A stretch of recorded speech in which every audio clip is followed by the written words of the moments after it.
अंत भक्तों का ये रखवाला नहीं, मालिक तो सब पर कृपा बरसाता है। हम अपने अगर कर्म बिगाड़ लेते हैं तो बेशक, और उसके लिए कोई दोषी नहीं, हम स्वयं दोषी होते हैं। आदमी को अपना कर्म सोच के करना चाहिए, इसीलिए फरमाया है कि पहले इंसान को काम जो भी करे सोच के करे, नहीं तो काम अपना बिगाड़ते हो, जगत में हंसी होती है और आदमी का जो अच्छा उसको मौका और अवसर मिला है जीवन सुधार का, कल्याण का, वो आज से खो देता है। कृपा मालिक सब पर करता है, कृपा लेने वाला होना चाहिए। अगर देने वाला आपको देता है और आपके पास लेने के लिए कुछ नहीं है, मोटी भाषा में हम कह देते हैं जिसकी झोली फटी हुई है वो किस में डालेगा। याचक के पास याचना तो करता है, लेकिन याचना करके जब मालिक देता है तो उस टाइम अगर वो उसका पात्र नहीं बनता या जो उसमें गुण होने चाहिए उसको प्राप्त करने के वो गुण नहीं अपनाता, तो उस मालिक की मेहर से वंचित हो जाता है। और जिन्होंने प्रभु की कृपा पानी चाहिए, उन्होंने यकीन और विश्वास करके जहाँ भी उसको याद किया उसी जगह पे पाया। द्रौपदी ने याद किया, हस्तिनापुर में पहुँच गई, जाके चीर बढ़ा दिया। कबीर साहब की यज्ञ पूरी करवाने के लिए कबीर साहब के यहाँ पहुँच गए। सैन भगत की जगह राजा के यहाँ पहुँच गए। धन्य भगत के काम करने के लिए सारे खेतों में काम किया। तो किस रूप में किया, उनके लिए ही क्यों किया? जिनकी लगन सच्ची होती है और जिनका विश्वास दृढ़ है, मालिक उनके हृदय में बसता है। जिनके हृदय में बसता है वो कर्म से प्रकट होता है। जबान से तो हम कहते हैं हम सत्संगी हैं, जबान से कहते हैं हम नाम जपते हैं, जबान से कहते हैं हम अभ्यास करते हैं, लेकिन कर्म हमारा अगर देखते हैं तो कुछ भी नहीं है। इसका मतलब जबान से कहते हैं, करते नहीं हैं। और महापुरुषों ने फरमाया है, कहते हैं करते नहीं, मुंह के बड़े लवार, काला मुखड़ा होएगा साईं के दरबार। जो कहते हैं परंतु करते नहीं है। कहने की जरूरत नहीं, करना चाहिए। और उसकी कृपा के लिए हमेशा जब उसको याद रखोगे, पुकारोगे, वो कभी किसी को निराश नहीं होने देते। लेकिन अपना कर्म जो किया हुआ है वो कर्म फल तो भोगना हमने अवश्य पड़ेगा, क्योंकि कर्म बना लिया हमने। इतना है कि अगर उसको याद करोगे तो तुम्हारे कर्म हल्के होते चले जाएंगे, पाप कर्म धुलते चले जाएंगे और वो आपको उससे उज्जवल पवित्र कर देंगे, कर्म से मुक्त कर देंगे। और सबसे अच्छा मौका यही है। तो जिन्होंने सच्चे दिल से उनको चाहा, अपने हृदय में उसको बिठाया, उन्होंने कोई किसी प्रकार की चाह नहीं रखी, उन्होंने कुछ मांगा ही नहीं। संत सतगुरुओं ने ये बात जरूर बता दी कि तुम अगर कुछ मांगना चाहते हो तो उससे उसी को मांग लो। उसी से मांग लेने का मतलब है कि सब कुछ आपके हाथ में आ जाना, क्योंकि जो सबका करता धरता हरता है, और उसी को हमने मांग लिया तो कोई दूसरी चीज लेने की है ही नहीं। जिस प्रकार से पेड़ को अपना लेने से पूरे पेड़, सब चीज़ों की जो भी पेड़ पे हैं वो हमारा अधिकार हो गया। पेड़ पे भी, पत्तों पर भी, टहनियों पर भी, फल पर भी, फूल पर भी, क्योंकि हमने पेड़ को ही पकड़ लिया। इसी प्रकार से सृष्टि का पेड़ क्या है? प्रभु है। सारी सृष्टि उसके इर्द गिर्द घूमती है, उसी ने बनाई है और कमाल की बात यह है कि वो इसी को बना के इसी के हर कण कण में मौजूद है। सच्चे खोजी बन के अगर उसको खोजना चाहोगे पा लोगे, लेकिन ये सोचते हो कि भाई हम उसको इस रूप में पालने के सारे दुनियादारी के भी काम करते रहें, काम की ये भी ना सोचें कैसा कर्म हम करते हैं, और उसके साथ साथ ये भी सोचें कि परमात्मा की कृपा भी हम पर हो। लेकिन उसको पाने के लिए उस जैसा बनना पड़ेगा। उस जैसे कैसे बनेंगे उसका पता ही नहीं है। वो बहुत सूक्ष्म है, कण कण में जो मौजूद है वो बहुत सूक्ष्म है। सूक्ष्म को पाने के लिए सूक्ष्म बनना पड़ेगा। जिस प्रकार से अगर बूरा या खांड मिट्टी में मिल जाए तो उसको कैसे आप खोजोगे, कैसे उसको पाओगे? नहीं ढूंढ सकते। अब वैज्ञानिक तरीकों से तो किसी तरह भी आप कह दोगे कि उसको पानी में डाल दे, रेत मिट्टी वो जम जाएगी, पानी को निकाल लो, उसको दोबारा से गर्म कर लो तो वो आपको खाना प्राप्त हो जाएगी, पानी उड़ जाएगा भाप बन के। वो अलग बात है, लेकिन इस बात को समझाने का तरीका ये है कि उतना ही आदमी को सूक्ष्म बनना पड़ेगा सूक्ष्म चीज़ को पाने के लिए। स्थूल चीज़ तो जो हम आँखों से देखते हैं, जिनकी कोई आकृति है, रूप है, रंग है, उसकी पहचान है, लेकिन प्रभु की कोई पहचान नहीं है, इसलिए वो हर जगह है। उसका रंग रूप कैसे पहचानो? क्योंकि स्थूल रूप में नहीं है वो। अगर वो स्थूल रूप में हो जाता तो एक ही जगह बैठ भी जाता। जिसको कह देते मंदिर वाले कहते हमारे ही बैठा है और किसी का नहीं है, मस्जिद वाले कह देते हमारा ही अल्लाह है और किसी का नहीं है, मस्जिद में है। ईसाई लोग कह देते हमारी चर्च में बैठा हुआ है और किसी का नहीं है, दिखाई देता सबको स्थूल है। लेकिन वो तो सूक्ष्म है। वो मंदिर में भी, मस्जिद में भी, गुरुद्वारे में भी, वो कण कण में जो मौजूद है वो बहुत सूक्ष्म है। तो इसलिए उस सूक्ष्म को ढूंढने के लिए संतों ने कहा कि उसकी खोजना करने के लिए सबसे उत्तम जगह है अपने हृदय में है।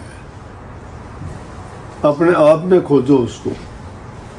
हमारा रूप भी एक सृष्टि का रूप है, छोटा रूप है।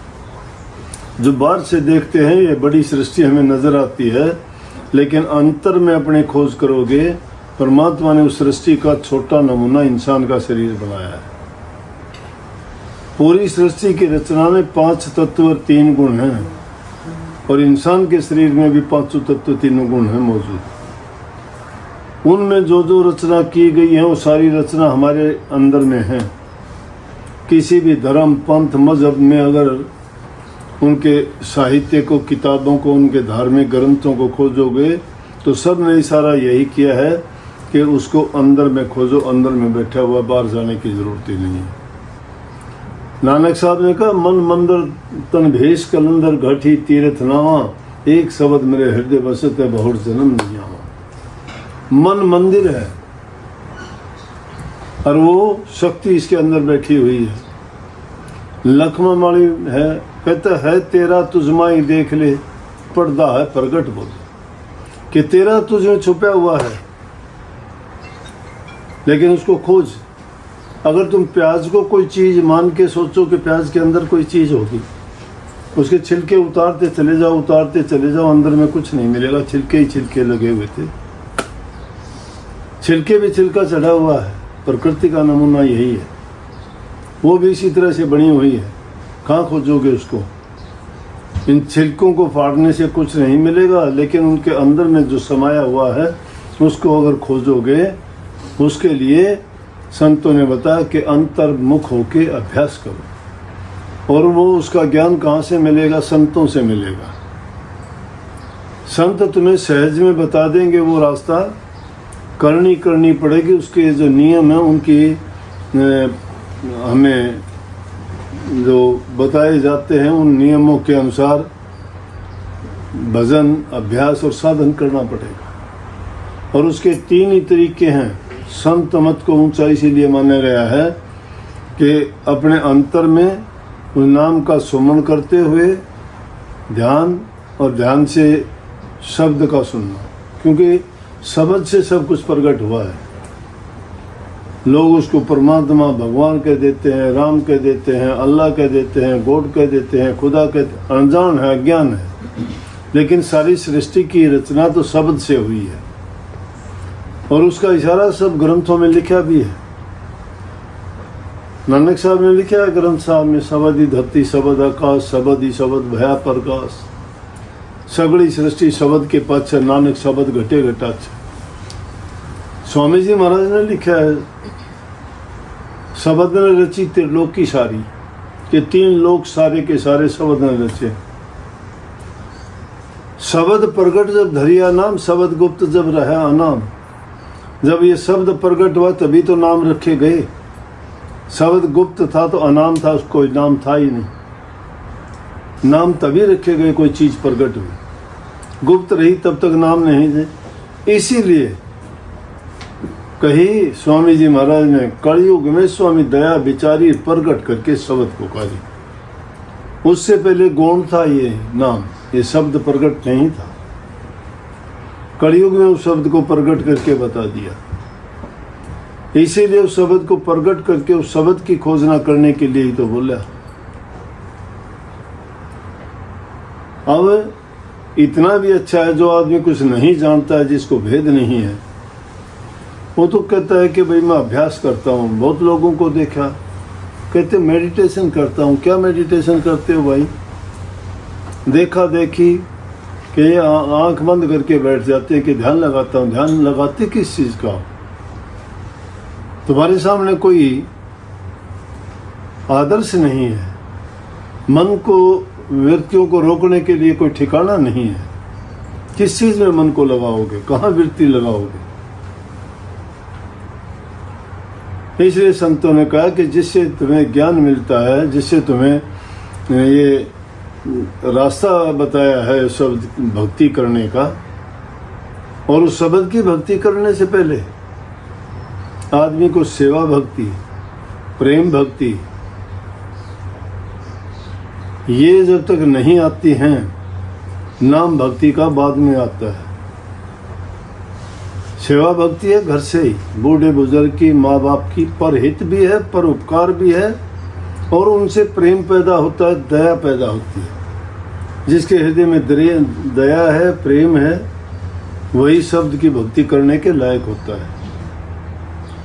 जो इंसान गलत रास्ते पे जाते, कोई जीव हिंसा करता है, शराब पीता है, जुआ खेलते हैं, झगड़ा मुकदमा करते हैं, ईर्ष्या द्वेष करते हैं, ये भक्ति पर चलने के रास्ते थोड़े हैं।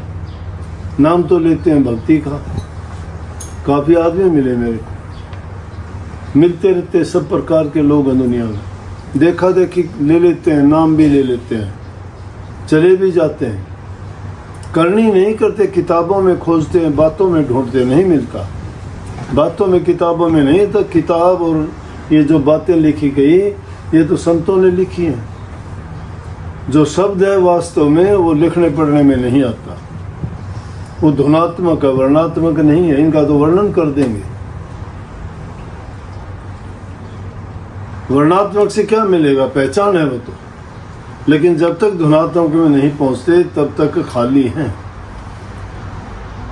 तो जब तक आदमी में ये गुण नहीं है,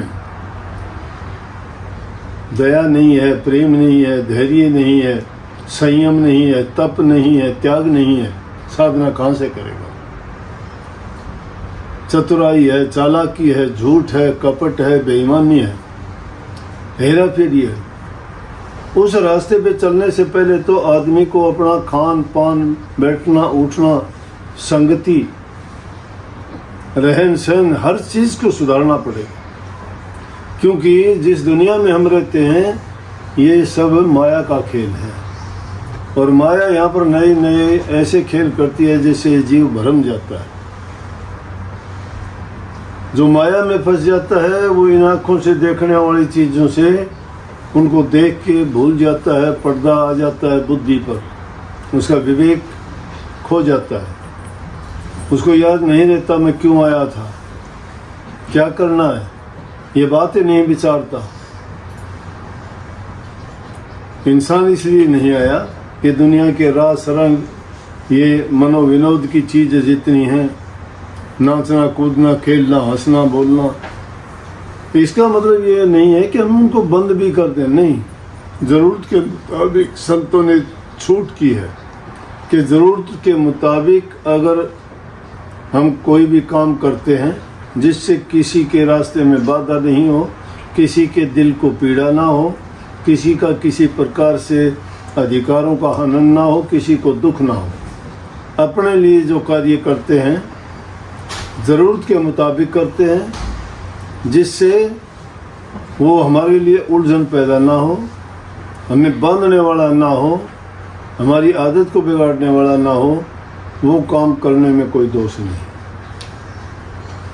अगर किसी को दुख देते हो, धोखा करते हो, बेईमानी करते हो, अगर किसी भी ऐसी चीज़ का तुम उपयोग करते हो, तो वो चीज़ें तुम्हें जैसा उसका गुण है वैसा ही तुम्हें बना देगी।